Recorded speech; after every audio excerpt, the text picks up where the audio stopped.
नमस्कार, मैं प्रतिमा पांडे। आप देख रहे हैं वाराणसी विकास प्राधिकरण की 50वीं वर्षगांठ के उपलक्ष्य में आयोजित सेवा सप्ताह पर क्लाउड टाइम्स की विशेष कवरेज। और इस वक्त मैं मौजूद हूँ वाराणसी के नगवा स्थित संत रविदास पार्क में, जहां पर आप देख सकते हैं कि किस तरीके से वीडीए अपनी उपलब्धियों के बारे में यहाँ की जनता को बता रहा है। वाराणसी विकास प्राधिकरण अपने 50 वर्ष पूर्ण होने पर मना रहा है सेवा सप्ताह। बताते चले कि वाराणसी विकास प्राधिकरण अपने 50 वर्ष पूर्ण होने के उपलक्ष्य में स्वर्ण जयंती के रूप में प्राधिकरण सेवा सप्ताह का आयोजन 23 अगस्त से लगातार कर रहा है, जिसके क्रम में आज 29 अगस्त 2024 को प्राधिकरण सेवा सप्ताह के पंचम दिवस में रविदास पार्क नगवा में कैंप लगाकर जनता की प्राप्त शिकायतों का निस्तारण करने के साथ ही वृक्षारोपण किया गया। आज के इस कार्यक्रम में मुख्य अतिथि के रूप में कैंट के विधायक सौरभ श्रीवास्तव, विशिष्ट अतिथि प्राधिकरण बोर्ड के सदस्य प्रदीप अग्रहरी, साधना वेदांती व अमरीश सिंह भोला सहित वीडीए के समस्त अधिकारी गण उपस्थित रहे।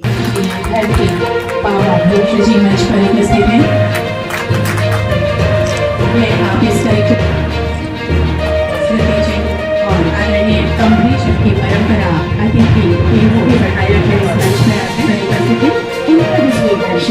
काशी विश्व प्राधिकरण से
सभी लोग नहीं बोले। भारत माता की वंदन वंदन। मेरे साथ उपस्थित मेरे बड़े भाई, जब मैं महानगर में उपाध्यक्ष था तो आप मेरे अध्यक्ष थे। इनके अंडर में काम करने का मुझे सौभाग्य मिला। हमारे क्षेत्रीय कोषाध्यक्ष श्री प्रदीप अग्रहरी जी, बहन साधना वेदांती जी, मेरे अनुज अमरीश सिंह भोला जी, विकास प्राधिकरण के उपाध्यक्ष श्री पुलकित गर्ग जी, विकास प्राधिकरण के सचिव वेद जी, सामने बैठे इस क्षेत्र के यशस्वी पार्षद प्रतिनिधि श्री रविंद्र सिंह जी, बगल के वार्ड भगवानपुर के यशस्वी माननीय पार्षद श्री अमित सिंह चिंटो जी, इस मंडल के अध्यक्ष श्री जगन्नाथ ओझा जी, श्री चंद्रशेखर सिंह जी, मेरे अनुज शैलेश त्रिपाठी जी, मिठाईलाल यादव जी, महानगर के उपाध्यक्ष बहन गीता शास्त्री जी, गोपाल जी, संतोष जी, कपिंद्र जी। भाई मैं नाम लेने लगूंगा तो बहुत समय लग जाएगा। सीधे एक साथ सभी को मेरा नमन है, वंदन है, आप सभी का अभिनंदन है। मित्रों, बड़ा गर्व होता है ये सोच के कि भोले बाबा की नगरी में जन्म लेने का सौभाग्य मिला है और भोले बाबा की नगरी में बतौर जनप्रतिनिधि भोले बाबा की गणों की सेवा करने का अवसर मिला है। हम लोग तो मान लीजिए यहीं पैदा हुए हैं, यहीं पले बढ़े हैं, लेकिन जो कहीं दूर पैदा हुए हैं, दूर पले बढ़े हैं, उन्हें भी भोलेनाथ ने इस काशी नगरी की सेवा का अवसर दिया है। सोचिए उनके मन पर इसका क्या भाव आता होगा। हमारे पुलकित जी, वेद जी बाहर के जिलों से आए हैं और यहाँ काशी में भोले बाबा की नगरी में काशी वासियों की और काशी की सेवा कर रहे हैं। निश्चित रूप से इन्हें बहुत ही अच्छी अनुभूति होती है। क्यों होती है ना? ये बड़े सौभाग्य का विषय है कि काशी की सेवा करने का हम सभी को अवसर मिला है। काशी भोले बाबा की नगरी है, काशी विश्व की सांस्कृतिक राजधानी है, काशी का बड़ा ही पौराणिक और ऐतिहासिक महत्व है। काशी को सजाना, काशी को संवारना, काशी को पर्यटकों और बेसिकली धार्मिक पर्यटन के लिए हर समय बिल्कुल ठीक रखना, ये नगर निगम से लेकर विकास प्राधिकरण से लेकर लोक निर्माण विभाग से लेकर सभी विभागों की जिम्मेदारी है। और हमारे माननीय सांसद श्री नरेंद्र मोदी जी, देश के प्रधानमंत्री और माननीय मुख्यमंत्री बाबा योगी आदित्यनाथ जी के नेतृत्व में ये सभी विभाग इस जिम्मेदारी को बहुत अच्छे से निभा रहे हैं। इसी का फल है, आपको याद होगा बीच में कोई 2002 से 2017 तक 15 वर्ष का एक पीरियड ऐसा था जब काशी में विकास की कोई योजना आती नहीं थी, आती भी थी तो उसे लटकाया जाता था, भटकाया जाता था, फंडिंग नहीं होती थी। यही इसी घाट पर जाएंगे तो आपको एक पुल दिखाई देगा, रामनगर से सामने घाट को जोड़ने वाला। 2002 में इसका शिलान्यास हुआ। 5 साल मुलायम सिंह जी की सपा की सरकार, 5 साल मायावती जी की बसपा की सरकार और 5 साल सपा की अखिलेश जी की सरकार। 15 वर्षों में ये पुल नहीं बन पाया और जैसे ही आपने भारतीय जनता पार्टी की सरकार बनाई, रिकॉर्ड 8 महीने में पुल बन के तैयार। माननीय विधायक सौरभ श्रीवास्तव जी, हमारे माननीय सदस्य भोला सिंह जी, हमारी माननीय सदस्य साधना वेदांती जी, हमारे माननीय सदस्य हमारे साथ उपस्थित हैं सभी माननीय सदस्य प्रदीप अग्रवाल जी और सभी हमारे साथ मौजूद जनप्रतिनिधिगण और सभी यहाँ के वासी, सभी आप सब लोगों का सबसे पहले तो मैं बहुत शुक्रिया देना चाहूँगा कि आज यहाँ आप हमारे साथ मौजूद हैं।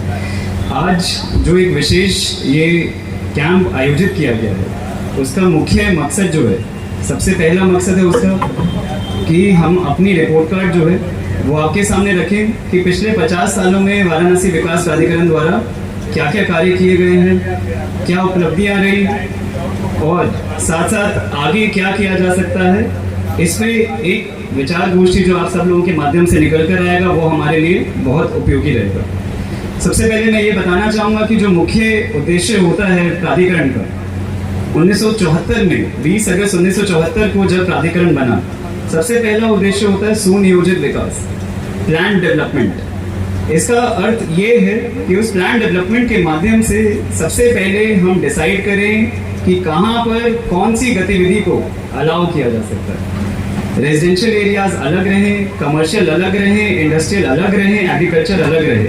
कोई भी ये नहीं चाहता है कि उसके घर के बगल में फैक्ट्री खुल जाए, जिस फैक्ट्री से प्रदूषण निकले या कहीं से कहीं धुआं निकल रहा है, कहीं से उसका सीवर निकल रहा है। तो इसी वजह से सभी एरियाज को एक चिन्हित किया जाता है कि इंडस्ट्री यहाँ होगी, कमर्शियल यहाँ होगा, रेजिडेंस यहाँ होगा। दूसरा, सुनियोजित विकास में सबसे इम्पोर्टेंट जो हिस्सा होता है वो एक व्यक्ति एक जगह से दूसरी जगह कैसे पहुँचे। उसके लिए चाहे सड़कों का माध्यम हो या अन्य माध्यम हो, सभी माध्यम को लिया जाता है। सड़कों को चौड़ीकरण करने में, उनको बनाने में एक मुख्य भूमिका प्राधिकरण द्वारा पूर्व में भी निभाई गई है, उसको आगे भी निभाते रहेंगे। साथ साथ आप लोग जानते हैं कि प्राधिकरण सिर्फ सड़कों के चौड़ीकरण के अलावा पब्लिक ट्रांसपोर्ट पे भी विशेष ध्यान है। रोपवे का जो अहम प्रोजेक्ट है, जो एक ड्रीम प्रोजेक्ट है, उसमें भी प्राधिकरण एक नोडल एजेंसी है और रोपवे को प्रोजेक्ट को इम्प्लीमेंट करने के लिए एक अत्यंत महत्वपूर्ण 3000 लोग जिसमें प्रति घंटा ट्रैवल कर सकते हैं एक दिशा में, तो उसको इम्प्लीमेंट करने में प्राधिकरण द्वारा एक महत्वपूर्ण भूमिका निभाई जा रही है। की मुख्य पहचान है, जो इसकी सांस्कृतिक धरोहर है, उसको बचाने के लिए, उसको इंटैक्ट रखने के लिए, उसको ऐसा रखने के लिए एक विशेष कार्य किया गया है। HFL से 200 मीटर या गंगा जी से 200 मीटर में आपका कई सारे उसमें ऐसे रिस्ट्रिक्शंस हैं जिसकी वजह से उसका एक स्वरूप में परिवर्तन नहीं कर सकते। जैसे हम देखते हैं कि कई बिल्डिंग्स को आप किसी भी होटल को देखेंगे तो वो सारे होटल आजकल ग्लास नुमा बन गए हैं, सब सामने अपना शीशा लगा देते हैं। वही चीज अगर मैं गंगा जी से 200 मीटर तक सभी बिल्डिंग्स में, आजकल तो प्रचलन है, तो सभी अगर हम प्राधिकरण ना हो और सबको अलाउ कर दें, खुली छूट दे दें, तो आज के समय हर कोई उसको ग्लास नुमा जो बनाने का प्रयास करता है, तो वो चीज़ को रोका गया। तो यानी जो हमारी सांस्कृतिक धरोहर है, उसको बचाने के लिए प्राधिकरण ने एक विशेष कार्य किया है। 200 मीटर में मैं साथ साथ ये भी बताना चाहूँगा कि अनेक प्रकार की भ्रांतियाँ हैं कि हमें प्राधिकरण से अनुमति नहीं मिलेगी कई चीज़ों के लिए भी। इसमें मैं स्पष्ट कर दूँ, देखिए सबसे सर्वोपरि है अपनी सुरक्षा। जब हम पुराने घरों की मरम्मत की बात करते हैं, पुराने घरों की मरम्मत के लिए 200 मीटर में भी प्राधिकरण द्वारा स्वीकृति दी जाती है। कुछ ऐसी चीज़ें हैं जिनमें हमसे स्वीकृति की आवश्यकता भी नहीं है। अगर आपको अपने घर की कुछ मामूली प्लास्टर कराना है, पेंट कराना है, फर्श की मरम्मत करानी है, छत की मरम्मत करानी है, आपको प्राधिकरण की अनुमति की आवश्यकता नहीं है। आपको हमारे पास बिल्कुल आने की जरूरत नहीं है। लेकिन कहाँ कहाँ अनुमति की आवश्यकता है वो भी मैं साथ साथ बता दूं। अगर आपको लगता है कि दीवारें उनको तोड़ के बिल्कुल पुनः नया बनाया जाना है, दीवारों को, छत को पूरा तोड़ के नया बनाया जाना है, कमरे को कुछ बदलना है कि अभी 3 कमरे हैं उसी जगह में 3 से 4 बनाना चाहते हैं, कुछ दीवारों को शिफ्ट करना है, इन सब चीज़ों में आपको अनुमति की आवश्यकता होगी। प्लान में 50 मीटर में है, 500 फीट में है, उसको आप 600 फीट नहीं बना सकते, नया तल नहीं जोड़ सकते, ऊपर नहीं जा सकते, कवर्ड एरिया नहीं बढ़ा सकते। तो ये अनुमति जो है वो हम नहीं दे सकते हैं। ये हाईकोर्ट के माननीय उच्च न्यायालय के डायरेक्शंस के क्रम में ये गाइडलाइंस को फॉलो किया गया है, जो यहाँ विशेषकर इस एरिया को प्रभावित करती है और मुझे लगता है यहाँ की पूरी जो धरोहर है उसको संरक्षित भी करती है। इसमें 50 साल हम लोगों के बीत गए हैं। इसमें हम लोगों ने यहाँ पे इस मंच से हम हमारे क्षेत्रीय विधायक सौरभ श्रीवास्तव जी का मैं हार्दिक स्वागत और अभिनंदन करती हूँ। हमारे बोर्ड सदस्य हैं प्रदीप अग्रवाल जी और अमृत सिंह बोला जी को भी धन्यवाद देती हूँ, स्वागत करती हूँ। और यहाँ उपस्थित हमारे विकास प्राधिकरण के उपाध्यक्ष पुलकित गर्ग जी का भी स्वागत अभिनंदन करती हूँ। साथ में हमारे सचिव वेद प्रकाश जी का भी मैं स्वागत और अभिनंदन करती हूँ। ये जो विकास प्राधिकरण डेवलपमेंट बोर्ड बना है, इसी के लिए ही बनाया था कि जो शहर का डेवलपमेंट, नगर निगम तो पहले से फॉर्म था, लेकिन इसके अलावा शहर का डेवलपमेंट कैसे हो जाए और आसानी से भी कैसे बनाया जाए। जो लोग मकान बनवा रहे हैं उसको कैसे आसानी से हम बनवाया जाए, इस विषय को लेकर और डेवलपमेंट, पूरे शहर का डेवलपमेंट कैसे हो जाए, इसको ये करने के लिए ये बोर्ड का स्थापना की गई थी। बहुत धन्यवाद आदरणीय संचालक महोदय।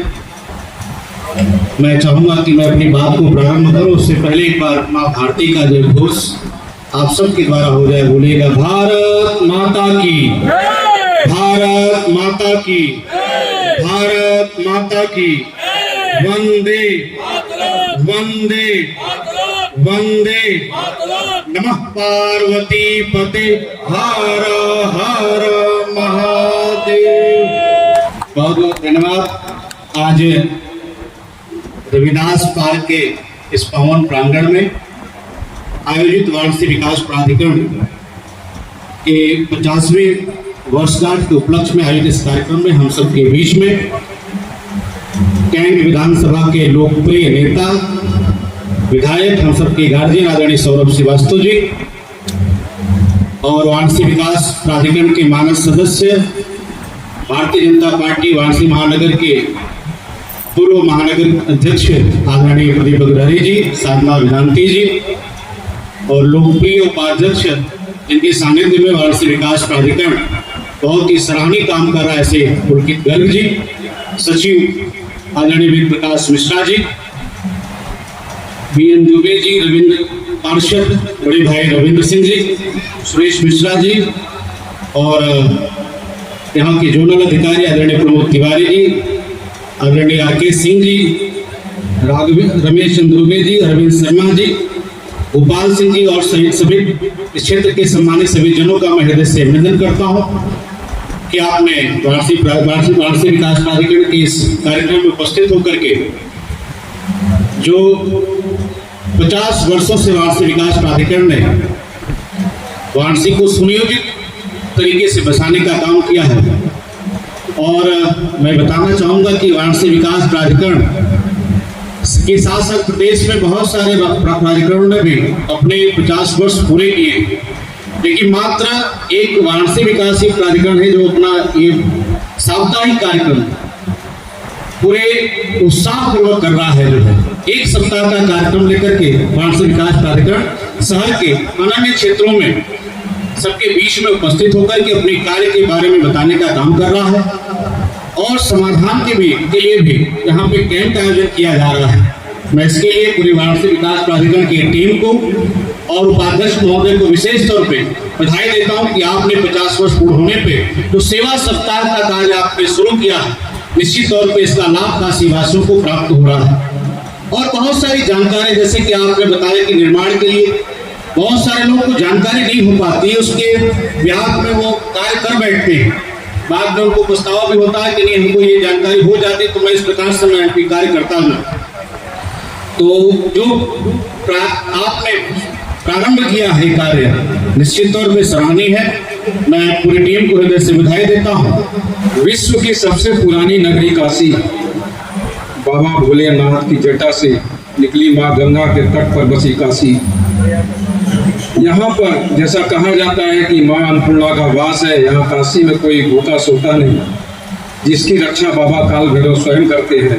ऐसी काशी में वाराणसी विकास प्राधिकरण बोर्ड की स्थापना 1974 में हुई सुनियोजित विकास के लिए। आज उसी के निमित्त 50वीं वर्षगांठ के अवसर पर मंच पर विद्यमान इस कार्यक्रम के मुख्य अतिथि कैंट विधानसभा के लोकप्रिय विधायक आदरणीय सौरभ श्रीवास्तव जी, विकास प्राधिकरण बोर्ड के मानद सदस्य आदरणीय अमरीश भोला जी, विकास प्राधिकरण बोर्ड के मानद सदस्य आदरणीय साधना वेदांती जी और वाराणसी विकास प्राधिकरण बोर्ड के लोकप्रिय उपाध्यक्ष आदरणीय पुलकित गर्ग जी, जो कि जन जन की भावना से जुड़े हैं, इतने लोकप्रिय हुए और विकास प्राधिकरण के नियमों को इतना सरल किया कि आम जनता वहां पहुंच सके। पहले एक भय होता था अधिकारियों के प्रति विकास प्राधिकरण का। तो ऐसे पुलकित गर्ग जी जो इतने सरल स्वभाव के हैं और जनता से कनेक्ट होते हैं, मैं बाबा विश्वनाथ से प्रार्थना करता हूं कि ऐसे ही लोकप्रिय रहे और जनता की सेवा करें। उनके सहयोगी आदरणीय देव प्रकाश मिश्रा जी जो सचिव है, ये बाबा की नगरी है और काशी विश्वनाथ बाबा यहाँ पे हैं। तो काशी में ये हमारे आदरणीय प्रधानमंत्री जी का संसदीय क्षेत्र है और लोकप्रिय प्रधानमंत्री जी का ये संसदीय क्षेत्र है। मैं अपने मीडिया के अधिकारियों से ये कहूँगा, वो जहाँ भी सर्विस करते रहे हो वो सर्विस करते थे, मगर यहाँ ये बाबा भोलेनाथ की नगरी है, यहाँ सेवा भाव से काम करें, जनता से कनेक्ट रहे, जनता को अपने हृदय से जोड़ें, उनके कामों को सरल बनावें।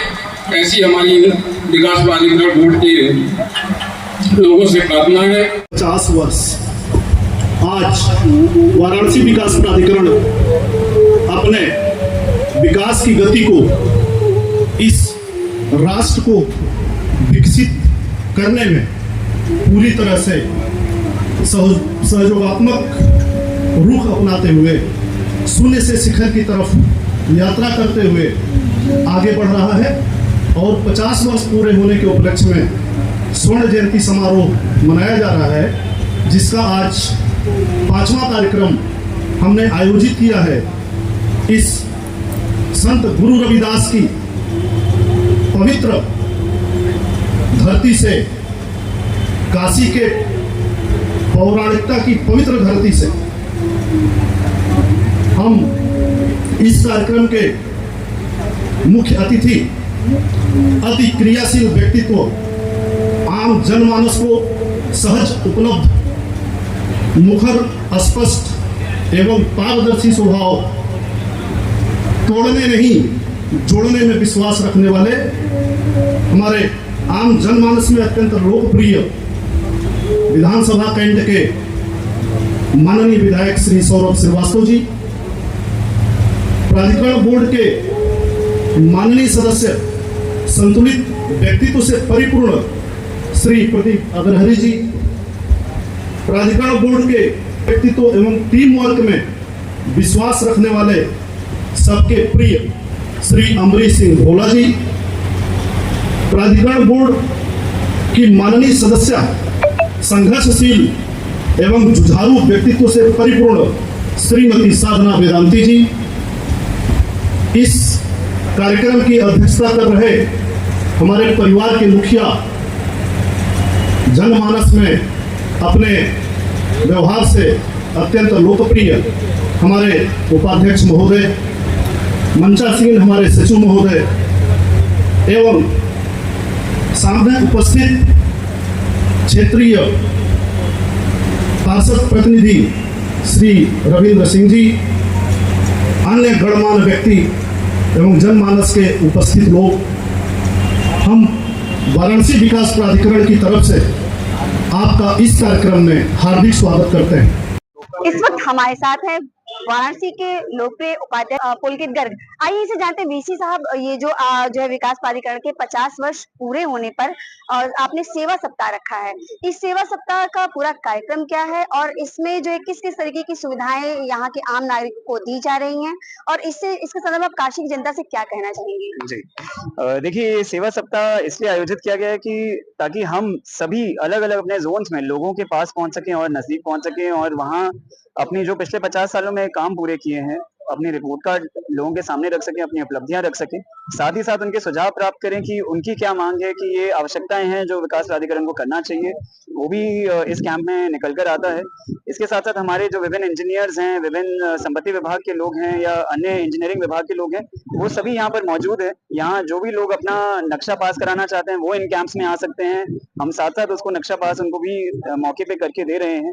इसी के साथ संपत्ति विभाग में भी कई लोगों का लीज बकाया रहता है या रेंट बकाया रहता है या कोई नामांतरण अगर पेंडिंग है जो नहीं हो पा रहा है, वो भी यहाँ के कैंप में बता सकते हैं। इसी तरीके की कोई इंजीनियरिंग से संबंधित कोई निर्माण कार्य कराना चाहते हैं तो वो अपनी यहाँ पर मांग रख सकते हैं, जिसको कंसिडर किया जाएगा। ये जो आपने अभी बताया है ये आपके सभी कैंप में जो है रहेगा? बिल्कुल, ये सभी कैंप में रहेगा। हम हर जगह पे हर विभिन्न जोन्स में ऑलरेडी जो है इसको दशाश्वमेध प्लाजा में किया जा चुका है, हरहुआ में किया जा चुका है। आज यहाँ पर जो है ये चौथा कैंप हमारे द्वारा लगाया जा रहा है और इसको अभी आगे भी मिर्जापुर में भी इसको लगाया जा रहा है और चंदौली में भी लगाया जा रहा है। वीसी साहब, आज जो जिस जगह पे कैंप लगा हुआ है इसका ज्यादातर एरिया जो है एचएफएल के दायरे में आता है, आप उनकी उस जनता के लिए क्या करना चाहेंगे?